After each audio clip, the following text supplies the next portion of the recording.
തൻ്റെയും സീതത്തോടിൻ്റെയും വിശേഷങ്ങൾ പങ്കുവച്ച് യൂട്യൂബിലൂടെ വ്ളോഗുകൾ പങ്കുവയ്ക്കുന്ന യൂട്യൂബറാണ് ദീപ്തി സീതത്തോട്.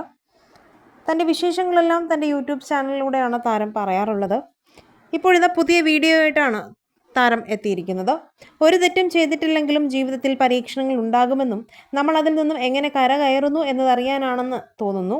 ഒരു സങ്കടത്തോടൊപ്പം മറ്റൊരു സന്തോഷം നമുക്ക് തരും. അങ്ങനെ ഞങ്ങൾ ഒരു വീടിൻ്റെ തറ ഒരുക്കി തുടങ്ങുകയാണ്. ആ സന്തോഷമായിരുന്നു പുതിയ വ്ളോഗിലൂടെ താരം പങ്കുവച്ചത്. മുറുക്കാൻ വയ്ക്കുക എന്നാണ് ഇവിടെ പറയുന്നത്. ഈ മലയിൽ ഭൂമിയെ താങ്ങി നിർത്തുന്ന ഒരു ശക്തിയുണ്ടെന്ന് വിശ്വസിക്കുന്നവരാണ്. ആ ശക്തിക്ക് പ്രാർത്ഥിച്ചുകൊണ്ടാണ് തുടങ്ങുന്നത്. അങ്ങനെ തന്നെ ചെയ്യണം. തടിയിലോ മണ്ണിലോ ചെയ്ത് തുടങ്ങണമെന്നാണ് പറയുന്നത്.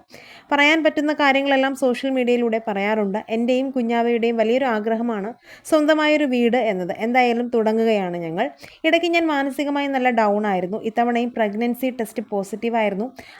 അധികം തെളിയാത്തൊരു വരയായിരുന്നു കണ്ടത്. ടെസ്റ്റ് ചെയ്ത് നോക്കാമെന്നായിരുന്നു ഡോക്ടർ പറഞ്ഞത്. കഴിഞ്ഞ പ്രാവശ്യത്തെ പോലെ തന്നെ വളർച്ചയില്ലാതെ ഇതും പോയി. അത്ര എക്സൈറ്റഡ് ആയിരുന്നില്ല ഇത്തവണ. ഒന്നുകിൽ ആരോഗ്യത്തോടെയുള്ള ഒരു പ്രഗ്നൻസി ആയിരിക്കണം, അല്ലെങ്കിൽ പീരീഡ്സ് ആയിരിക്കണം. ശാരീരികമായുള്ള മാറ്റം മാനസികാവസ്ഥയെ ബാധിക്കുന്നുണ്ടായിരുന്നു. ഞാൻ സഹായിച്ചവർ എനിക്കെതിരെ തിരിഞ്ഞു നിന്നപ്പോൾ അത് സഹിക്കാൻ പറ്റിയില്ല. പണയം വെക്കാനായി കൊണ്ടുപോയ സ്വർണം തിരികെ ചോദിച്ചപ്പോൾ വലിയ വഴക്കായിരുന്നു നടന്നത്.